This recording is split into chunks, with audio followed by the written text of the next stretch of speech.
Assalamualaikum warahmatullahi wabarakatuh. Bagaimana kabarnya anak-anak? Alhamdulillah, apabila baik semua. Alangkah baiknya sebelum belajar, marilah kita berdoa untuk diberikan kemudahan oleh Allah Subhanahu wa Ta'ala. Mari berdoa, mulai. Bismillahirrahmanirrahim. Rabbi zidni ilman warzuqni fahman birahmatika ya arhamar rahimin. Baiklah anak-anak, sebelum dimulai pembelajaran kita pada hari ini, Ibu akan absen dulu kehadiran kalian. Luhur, Rijal, Azid, Sofia, Tita. Untuk teman-teman kita yang sedang sakit, mudah-mudahan Allah berikan kesehatan dan juga kesembuhan. Amin. Baiklah anak-anak, di sini Ibu mau nanya, masih ingat materi yang kemarin Ibu sampaikan?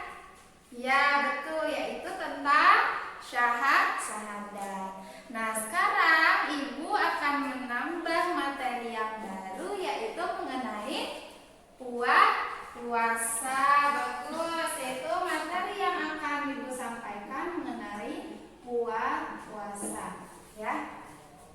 Kemudian Ibu mau nanya, yang kalian tahu tentang puasa itu apa?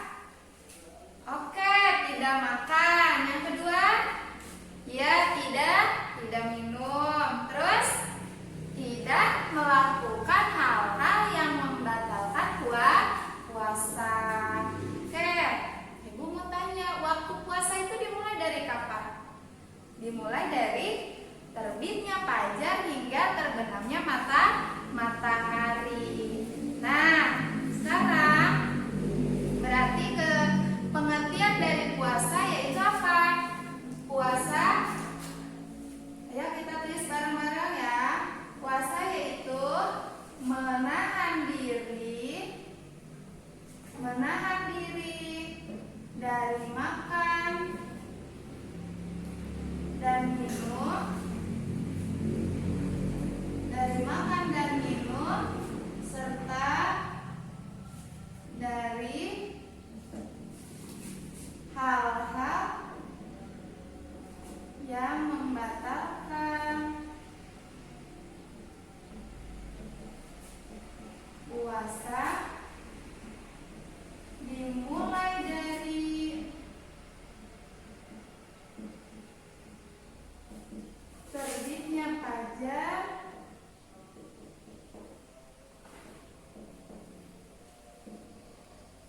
hingga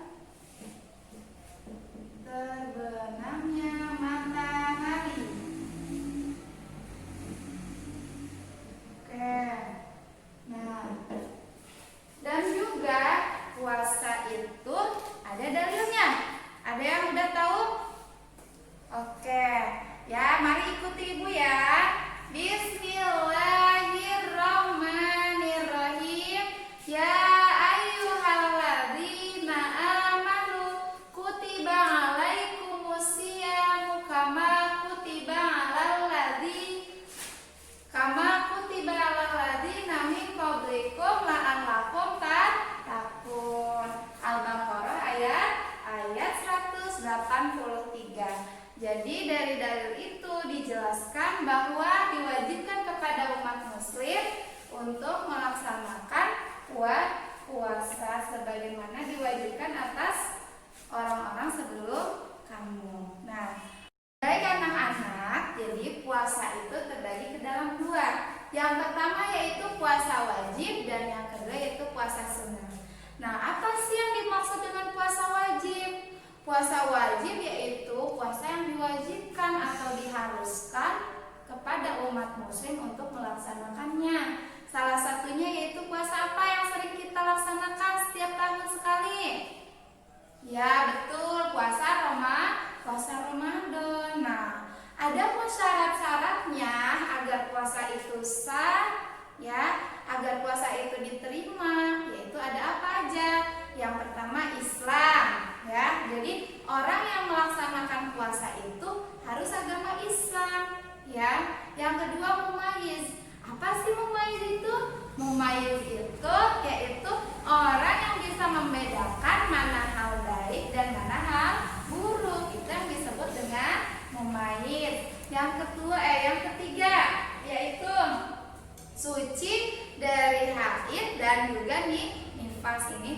khusus untuk orang yang sudah datang haid dan juga ibu yang sudah melahirkan. Jadi harus suci dari kedua itu. Dan yang terakhir yaitu tidak melaksanakan puasa di hari dilarangnya puasa. Nah, yang keempat itu adalah syarat sahnya puasa. Kemudian setelah syarat ada namanya rukun. Rukun puasa. Rukun puasa itu ada berapa? Ada yang tahu? Oke, rukun puasa itu ada dua. Yang pertama apa?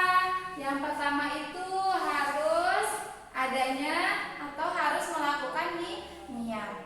Niat itu dilaksanakan di pas kapan? Ketika apa? Niat itu dilakukan ketika malam menjelang esok kita akan berpuasa. Contohnya, misalkan besok kita akan melaksanakan puasa Ramadan. Berarti gimana niatnya? Nawaitu shaumal ghadin an adai fardhu syahri Ramadana hadhihi sanati fardhu lillahi ta'ala. Terus apa lagi yang kedua? Yang kedua itu rukun yang kedua, menahan diri dari semua hal-hal yang membatalkan apa? Puasa ya. Jadi kita itu harus bisa menahan diri. Bagaimana nih puasa kita agar tidak batal? Contohnya apa? Kayak misalkan makan. Masa puasa kita makan di siang hari? Nah, berarti kapan kita diperbolehkan makan ketika puasa? Yaitu ketika sudah waktunya berbuka. Begitupun dengan minum ya. Jadi semua hal-hal yang membatalkan puasa boleh dilakukan apabila kita sudah datang waktu berbuka puasa gitu ya. Oke, selanjutnya. Nah, dari tadi kan Ibu membahas selalu hal-hal yang membatalkan puasa ya. Nah, sekarang kita bahas nih barang-barang apa aja yang membuat puasa kita itu batal atau hal-hal yang membuat puasa itu batal. Yang pertama yaitu makan dan minum dengan sengaja ya. Makan dan minum dengan sengaja itu pasti sudah tentu puasa kita batal. Yang kedua yaitu memasukkan obat dari dubur ya. Yang ketiga yaitu keluarnya mani dengan sengaja. Itu bagi orang-orang yang sudah berpasangan suami istri. Yang keempat yaitu haid dan juga nifas. Haid dan nifas ini sudah pasti membatalkan puasa. Jadi khususnya yang putri ini, kalau misalkan kalian sedang puasa di siang hari tiba-tiba datang waktu haid, nah itu tandanya puasa kalian batal dan harus diganti di lain hari. Selanjutnya yaitu berubah akal. Misalkan tadinya kita sehat, tiba-tiba karena dia terserang penyakit yang mengganggu akal pikirannya, akhirnya dia berubah gila, maka puasa yang sedang dia jalankan yaitu sudah tentu batal. Yang kelima, muntah dengan sengaja.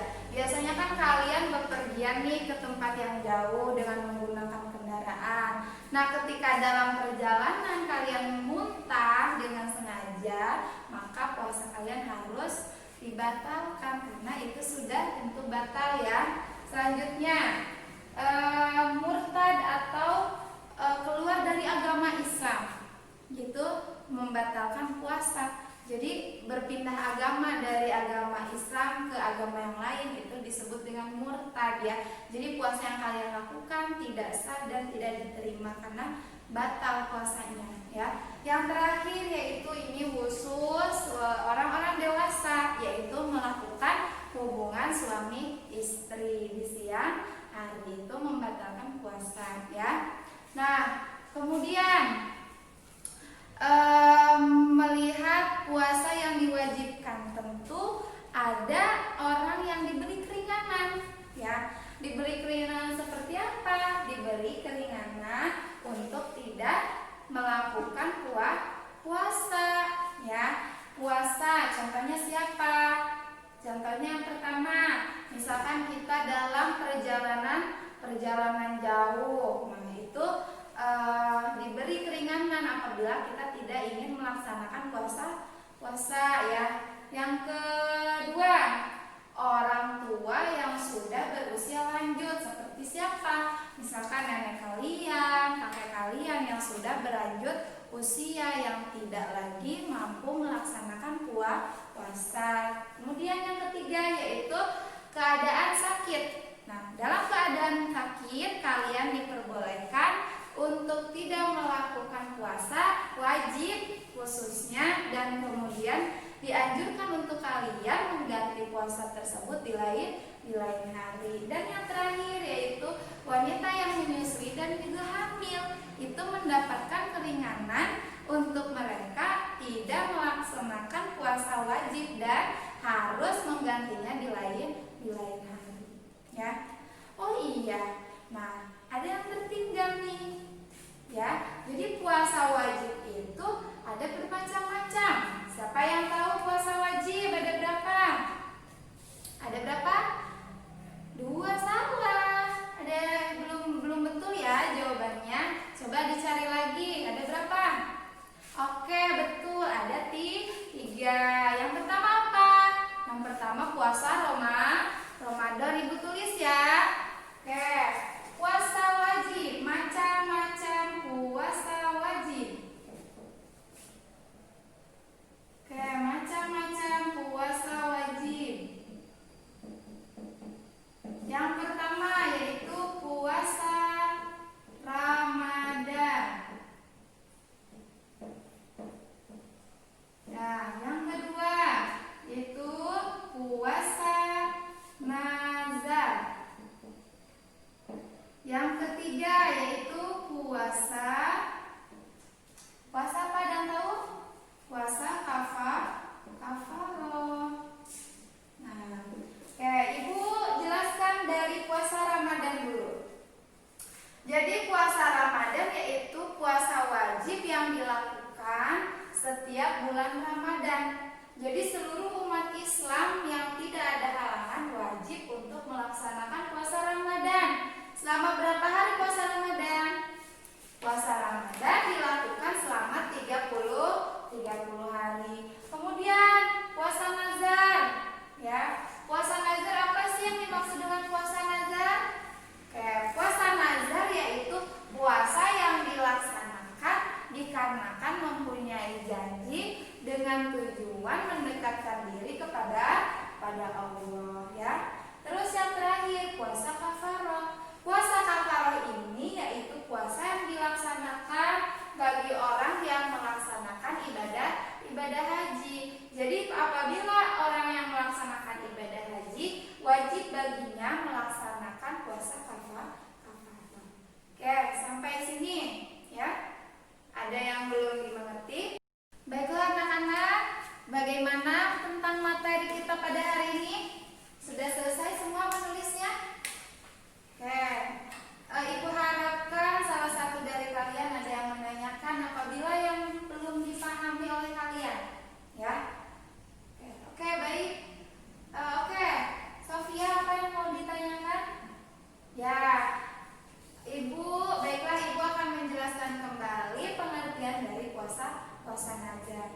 Jadi yang dimaksud dengan puasa nazar yaitu puasa yang wajib dilakukan bagi seseorang yang sudah melakukan janji terhadap sesuatu. Misalkan contohnya gini, ibu misalkan berharap ibu jadi juara kelas. Misalkan apabila ibu jadi juara kelas, maka ibu akan puasa nazar selama 3 hari.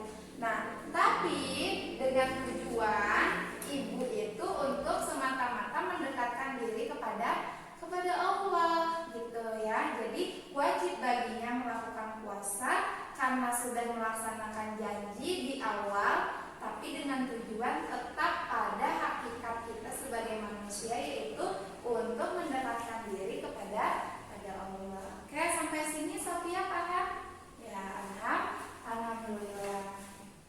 Ya, bagaimana, menyenangkan tidak pelajaran pada pagi hari ini? Alhamdulillah, kalau menyenangkan. Ya, jadi sebelum pulang ya, Ibu akan bertanya dulu pada kalian satu-satu.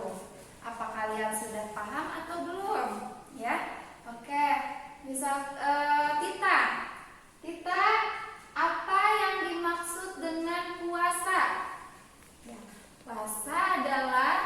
menahan diri dari makan dan minum serta hal-hal yang membatalkan puasa, mulai dari terbitnya fajar hingga terbenamnya matahari.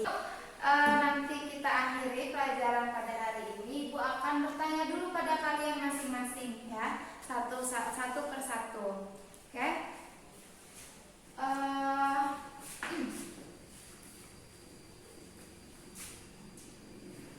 Baiklah.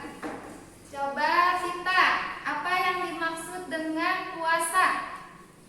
Ya, puasa adalah menahan diri dari makan dan minum serta hal-hal yang membatalkan puasa, dimulai dari terbitnya fajar hingga terbenamnya matahari. Betul. Sekarang, Rizal, apa yang dimaksud dengan puasa wajib? Ya, oke. Ya, betul sekali jawabannya. Sofia, sebutkan syarat-syarat puasa. Yang pertama apa? Islam. Yang kedua? Oke, yang ketiga? Iya, betul. Yang keempat? Pintar. Selanjutnya, Raihan, sebutkan rukun-rukun puasa. Ya, yang pertama niat. Yang kedua? Oke, bagus. Yang terakhir, apa yang dimaksud dengan puasa nazar? Oke. Ya, puasa nazar adalah bagus. Oke, yang terakhir, Faiz, coba sebutkan siapa saja yang mendapatkan keringanan untuk tidak melaksanakan puasa. Ya, yang pertama adalah ibu hamil dan menyusui. Yang kedua, orang yang melakukan perjalanan jauh. Yang ketiga, oke, yang keempat, bagus ya. Oke, sampai sini. Siapa yang akan bertanya? Ada? Ya, baik. Di akhir pembelajaran kita pada hari ini, Ibu berharap materi ini bisa bermanfaat untuk kalian di dalam kehidupan kalian sehari-hari dan juga bermanfaat bagi yang lainnya. Ya, apalagi ketika datang bulan puasa Ramadan, Ibu harapkan kalian semuanya melaksanakannya, ya, karena ini diwajibkan bagi seluruh umat Islam. Tetap semangat, tetap jaga kesehatan, ya. Sebelum pulang, marilah kita membaca doa terlebih dahulu. Bismillahirrahmanirrahim. Wal asri innal insana lafi khusrin illal ladzina amanu wa amilus solihati wa tawassaw bil haqqi wa tawassaw bis sabr. Shadaqallahul azim. Alhamdulillahirabbil alamin. Wassalamualaikum warahmatullahi wabarakatuh.